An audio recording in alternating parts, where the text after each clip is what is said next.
Hello everybody, this is Crow the Sandler fan once again, and today is going to be another movie review. This time it'll be on a recent movie from 2022, and before I start, Happy New Year everybody. It's 2023 now, so yeah, I'm excited for 2023, especially for the new Mario movie coming out. But anyways, back to the topic.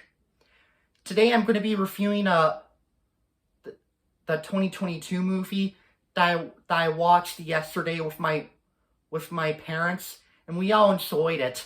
It's going to be on the 2022 movie starring Daniel Radcliffe, Weird, the Al Yankovic story.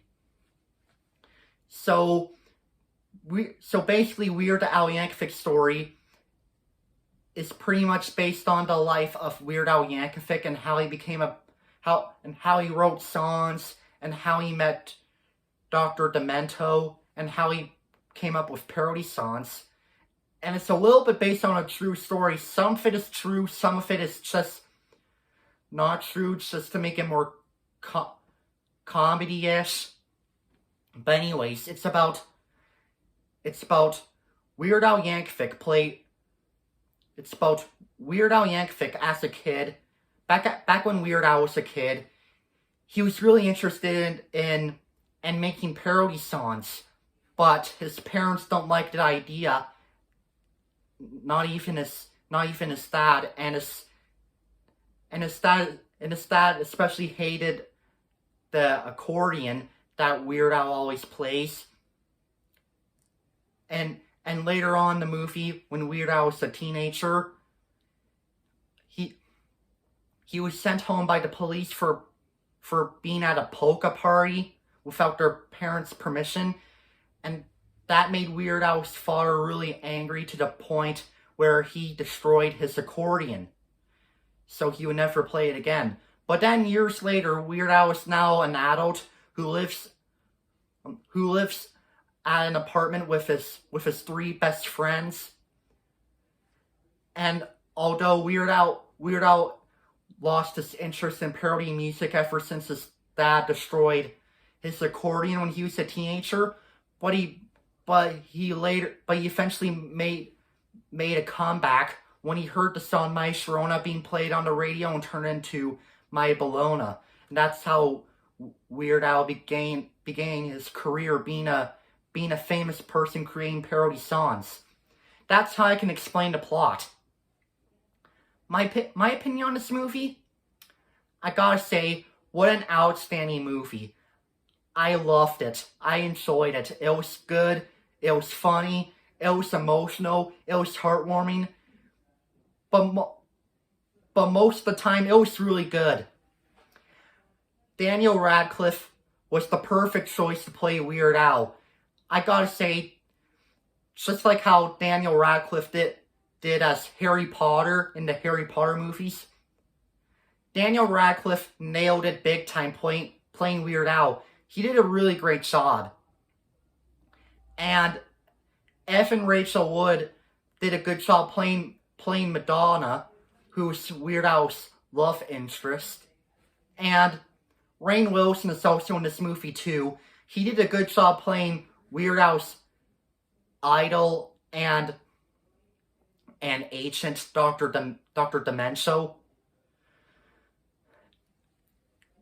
And, oh yeah, and also Will Forte's in this movie. He plays one of the Scotti brothers. He did pretty good. Oh yeah, and this is gonna surprise you guys.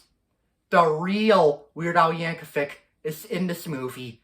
He plays one of the Scotti brothers. I believe he plays Ben, and Will Forte plays Tony. And I'm not gonna lie, the real Weird Al looks very unrecognizable in the movie. You could tell because it didn't even show his long hair. He was only having short hair. But the real Weird Al did a good job participating in this movie. And I even felt it was just a surprise appearance as well. Oh yeah, and Jack Black is also in this movie too. He plays this singer named Wolfman Jack in that scene where Wolfman Jack dares Al to quickly start making a parody song right now to show him how good he is, and he eventually turned Another One Bites the Dust to Another One Rides the Bus. That was another good scene, by the way. There was pretty much everything I liked about this movie, although I do have flaws. I do have some flaws about this movie. I didn't really like the ending, because the ending shows Weird Al getting assassinated, which that's actually a false ending, because in real life, Weird Al never got assassinated. In fact, he's still alive.